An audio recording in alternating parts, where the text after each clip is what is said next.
Bonjour à tous, c'est Franck et Kili. Salut. Si vous aimez les jeunes filles avec des mini-jupes, vous allez être gâtés et servis car c'est une vidéo de Xenosaga 3 Alsospra Zarathustra sur PS2, un jeu, un RPG Namco développé par Monolith Productions. C'est pour les 12 et plus et la sortie c'est voilà, non communiqué non plus. Comme l'autre qui s'appelait Valkyrie Profile qu'on a fait il y a quelques mois maintenant. Ouais. Voilà. C'est tellement vieux, c'est tellement vieux, on ne sait plus. Donc excuse-moi, avant que tu commences à te battre contre ton boss, voilà. Car bien heureux, vous allez avoir la chance de voir une vidéo qui commence carrément par un boss. Voilà, génial. Je voudrais saluer nos amis ululophiles, voilà. Donc les collectionneurs de hiboux.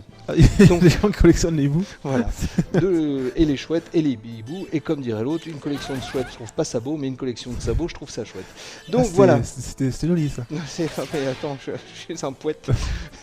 Donc dis-nous tout, on veut tout savoir sur Zarathustra et donc Nietzsche. Alors, on a 6 minutes. Donc Xenosaga 3, donc en fait c'est le troisième épisode d'une série donc initiée il y a on va dire 5 ans à peu près. Et donc c'est une série donc écrite par Takahashi. Donc les fans de Xenogears se reconnaîtront parce qu'en fait c'est le scénariste de la série, enfin du jeu Xenogears, qui était en fait également un peu comme Valkyrie Profile, un des jeux phares de la PS1 et qui avait, enfin là en fait là je suis en train de faire Xenogears chez moi et donc on m'avait dit que c'était vraiment le scénario le plus poussé dans un RPG. Et effectivement au moment où j'en suis c'est un scénario vraiment excellent. Et donc cette série là Xenosaga était censée au départ raconter ce qui se passait avant Xenogears. Ouais. Et le problème c'est que Takahashi en fait a eu des problèmes avec Square à l'époque, donc il a été obligé de passer chez Namco.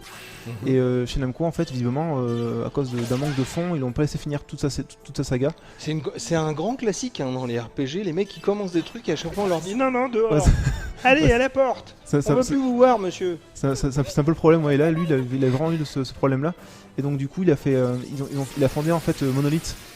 Avec d'autres personnes en fait, d'autres personnes qui étaient avant chez Squaresoft, et donc ça lui a permis de continuer un petit peu son jeu entre guillemets, mais du coup il a été obligé de lâcher les rapports scénaristiques et du coup c'est moins poussé que ce qu'il aurait voulu faire. D'accord. Et c'est vrai que c'est dommage parce que enfin le Xenogears du moins était vraiment extrêmement intelligent et c'est dommage qu'il ait pas pu vraiment finir sa saga. Donc là c'est le troisième, donc il a été obligé d'un peu de tout cadrer dedans pour que ça passe. Mais donc voilà, ça suit un petit peu en fait, ça reprend l'univers mais pas vraiment l'histoire. D'accord. Donc voilà. En tout cas c'est pas mal, j'aime bien le fait que ce soit au niveau caméra, au coup par coup, je trouve ça assez sympa par rapport à d'autres. Quelquefois c'est un peu quand même le chantier, hein. On sait plus à qui tire sur qui, faut vraiment suivre. Faut vraiment suivre. Là c'est bien, c'est clair, c'est net. Ouais, c'est vrai que c'est bien clair. Ouais. Pour un néophyte comme moi, c'est parfait. En plus il y a plein de monde donc c'est génial. Oula lui il s'est pris. Ah là il là c'est des. D'accord. Il a des problèmes lui de concentration. Il a qu'à pas être si grand. Hein, voilà, c'est ça que dire. Il a qu'à pas être si grand. Donc, et donc là, on peut voir en fait le nouveau système de combat qui change beaucoup par rapport à celui de Xenosaga premier du nom en fait, qui était, enfin même du 1 et du 2, qui était quand même moins classique, mais par contre, enfin beaucoup plus problématique dans le sens où il y avait vraiment des baisses de rythme, un manque de précision.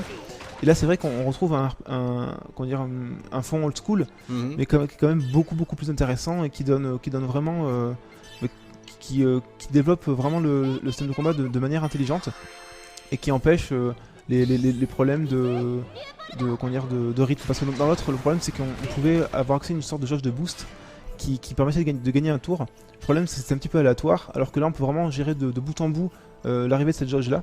Donc là par exemple, si j'appuie sur R2 et que j'appuie par exemple sur triangle, le personnage correspondant à triangle va prendre directement un tour et donc je vais pouvoir attaquer 2 fois. D'accord. Donc là je le fais quand je veux, alors que dans les épisodes précédents c'était un petit peu ça dépendait beaucoup plus du hasard en fait, voilà.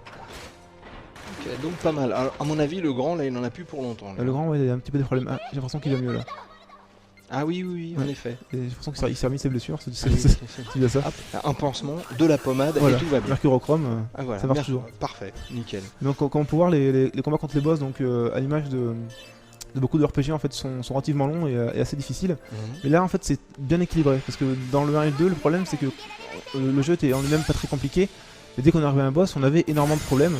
Et là c'est quand même bien mieux réglé. Et c'est beaucoup plus fin au niveau de au niveau des sentiments qu'on a durant le combat. Oui, d'accord. On n'a pas de problème d'énervement, choses comme ça quoi. C'est vite de prendre des cachets, c'est pas plus mal.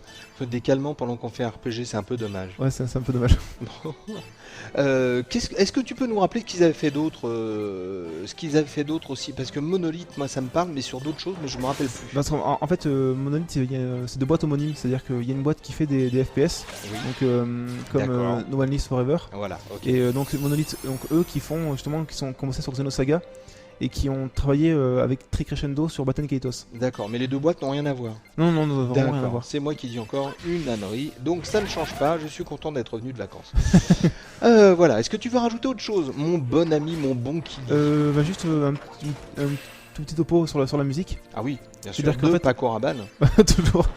Et donc la musique, donc c'est Keiji Ura, donc qui avait qui est la compositrice de Noir par exemple, de séries comme Noir ou Hack. Mhm. Et donc sur le 2, elle avait composé juste quelques morceaux. Donc un peu pour sauver les meubles par rapport à l'autre compositeur qui bossait en même temps qu'elle, qui avait fait quelque chose enfin même de très désagréable. Alors que là, c'est chargé de toute la BO et c'est vraiment une des meilleures BO de l'année. Et honnêtement, ça vaut vraiment même le coup de l'acheter en CD pour l'écouter. C'est vraiment très très bon. Donc toi, t'es pressé qu'ils sortent en France? Ah ouais, celui-là, ouais. Sauf Ah. qu'en plus, du coup, j'ai fait le 1 et le 2, et là, je suis en train de faire Xenogears, donc je suis vraiment sur toute la saga dans son ensemble. Je Et te sens fébrile. non, c'est tellement riche scénaristiquement que ça vaut énormément le coup. Eh ben écoute, c'est que du bonheur, ça je Ouais. crois. Allez, je vais les appeler tout de suite pour qu'ils se dépêchent un Pour qu'ils se petit peu. dépêchent, ouais. Je connais monsieur Marcel Namco, tu vois, ça va aller très très vite. Et donc, juste pour dire qu'il sort à la fin du mois là aux US, Mhm. et donc les amateurs d'import vont, je pense, se jeter dessus avec raison. Oui, bah, je m'en doute surtout qu'il sera en anglais et pas en japonais. Voilà. Donc ça sera encore même plus simple en attendant la sortie française. En espérant. En espérant la sortie française. Bon, bah écoutez, c'était une vidéo de Xenosaga 3 Alsosprach. Sarasostra. Ya. Donc un jeu Namco, Monolith Productions, c'est pour les 12 et plus, ça sort bientôt aux US, ça sort, pouf, on sait pas en France. On espère que ça vous a plu en tout cas. Je redis vite fait, encore une fois, un petit coucou à nos amis ululophiles. Et puis, bah, ciao à tous, salut, à bientôt. À bientôt. Ah, il y en a une qui est par terre. Là. Ouais, elle a un peu des problèmes, mais ça va aller mieux, je pense, dans quelques temps. Il faut juste que ça remette, mais c'est pas grave.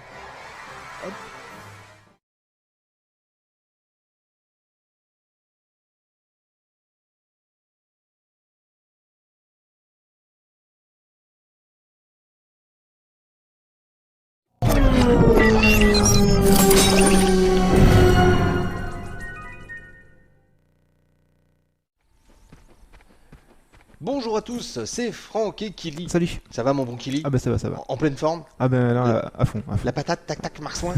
Ouais, on est fou. Alors aujourd'hui on regarde une vidéo de Xenosaga 3, Alsosprach Zarathustra. Un jeu Namco développé par Monolith Soft. Du jeu de rôle, du RPG, c'est pour les 12 et plus. Ça se joue sur PS2 entre autres ou ça se joue que sur Non, PS2? c'est uniquement sur PS2. Ouais. Uniquement sur PS2. Donc là, on est bien d'accord, c'est un import parce que la date de sortie n'est pas communiquée. Ouais. Poil au pied. Ah oui, c'est Ouais, vrai, c'était j'ai loupé la il rime fallait. cette fois-ci, mais... Eh ben écoute, j'espère que je t'en ferai d'autres et que tu Ah, mais pourras j'espère. prendre la balle au bon. Ah, j'espère. Voilà. Donc, on non, le là, dit c'est pas. difficile. Donc voilà, bah alors Xenosaga, c'est toi. Bon, alors, on va te laisser nous expliquer un petit peu les joies et bonheurs que peuvent procurer ce RPG. Et puis voilà, donc quoi de neuf dans le monde de Xenosaga? Alors en fait, donc cet épisode-là, donc c'est l'épisode 3. Et donc c'est malheureusement le dernier en fait de la saga. Oh, Parce que alors l'histoire est un petit peu compliquée. C'est-à-dire qu'au départ, donc c'était ça vient d'un premier jeu qui s'appelait Xenogears, mhm. donc qui avait été conçu par le scénariste donc Takahashi. Et il avait vraiment une histoire très très complète et vraiment excellente. D'ailleurs, là, en fait, j'ai presque fini justement Xenogears et effectivement, c'est vraiment le meilleur scénario qui a été fait dans le RPG. Ah oui. Et il n'avait pas en fait réussi à vraiment tout rentrer dans son jeu parce qu'on ne lui avait pas laissé le temps, on ne lui avait pas laissé les moyens. Et du coup, il est parti en fait de chez Squaresoft à l'époque il y a un petit coffre pour en fait arriver donc chez Namco qui l'a accueilli pour pouvoir finir son jeu. D'accord. Donc c'est dommage. Bah et, oui, et voilà. donc Alors ça c'est fait. la série Xenosaga en fait c'est comme une sorte de comment dire de Xenogears en fait déployé, c'est-à-dire qu'il a essayé de faire rentrer tout ce qu'il avait dans son esprit. Oui. Donc on retrouve beaucoup d'éléments, on retrouve des choses qui ressemblent, mais c'est pas vraiment une suite. D'accord. C'est-à-dire que c'est plus ce qu'il aurait voulu faire au départ. Ah ok, d'accord, Voilà. ok. Et donc au départ il devait y avoir 6 épisodes en tout. Donc il y en a que 3 parce que encore une fois ça s'est pas extrêmement bien vendu, il a pas eu le temps de tout terminer. C'est un genre de une malédiction. Hein, Voilà, chez c'est un peu la malédiction. Ouais. C'est un peu la malédiction chez les concepteurs de RPG. J'ai l'impression parce qu'il y en a beaucoup. À chaque fois que je fais une vidéo avec toi d'un RPG, j'ai l'impression que tu me dis toujours la même chose. C'est-à-dire que ouais, ils sont super engueulés et puis du coup, il a monté sa boîte. Voilà, ouais, c'est un petit peu ça quoi. Ils sont assez enchaînés en fait dans les boîtes de production. Et c'est vrai que là, c'est le seul moyen qu'il a eu pour vraiment finir son jeu. Et d'ailleurs, on peut voir par rapport aux autres Xenosaga par exemple, celui-ci a une évolution graphique vraiment impressionnante. Ah bah c'est beau. C'est-à-dire que là par exemple là, les fond, fonds sont les nuages, sont la montagne, là, c'est magnifique. par comparaison aux deux premiers qui étaient assez ternes en fait, assez froids. Je suis vraiment magnifique. Et ils ont repris on dirait un petit peu le moteur de Grandia 3, donc pour ceux qui connaissent. Et effectivement ça amène énormément de finesse. D'accord.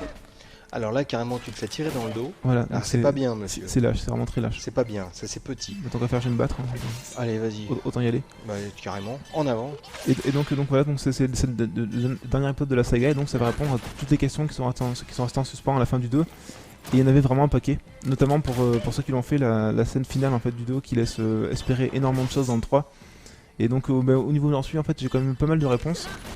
Et plus ça va en fait, plus le scénario monte en puissance et il se rapproche. C'est vraiment le seul de la série Xenosaga qui se rapproche vraiment de Xenogears au niveau de l'implication, au niveau du scénario. Et ouais, il est vraiment passionnant. Une très bonne pioche quoi. Ah, vraiment. Il y a une sortie US non ou pas? Oui, il sort le 29 août en fait aux US, donc dans très peu de temps. Ah ouais, donc pour ceux qui manœuvrent mal le japonais, vous pouvez toujours vous prendre un import en US. Et d'ailleurs, à signaler si on précommande le jeu en fait sur un certain site US, donc je vais pas faire de pub, mais bon, je pense que vous trouverez assez facilement. On peut avoir en fait un artbook avec le jeu, donc ça vaut vraiment le coup de le précommander. Et, comment dire, étant donné que c'est un jeu de grande qualité, de toute façon, même sur l'artbook, ça vaudrait vraiment le coup de l'acheter. Ouais, donc là, la durée de vie, on n'en parle même pas. La durée de vie, il peut être très long, mais on peut tabler, je pense, sur 40 heures, 40-50 heures. Pas plus que ça? Non, parce que en fait, les Xenosaga sont jamais très longs. Ah, d'accord. Parce qu'en fait, il y a beaucoup de scènes cinématiques. Donc qui justement sont pas vraiment des heures de jeu. D'accord. Mais là, celui-là, quand même beaucoup plus équilibré, avec vraiment une finesse dans les phases justement de jeu qui sont maintenant vraiment des phases de jeu. Avant c'était plus des transitions, et donc maintenant on est quand même beaucoup plus devant un jeu qu'un scénario en fait avec des images. Ouais.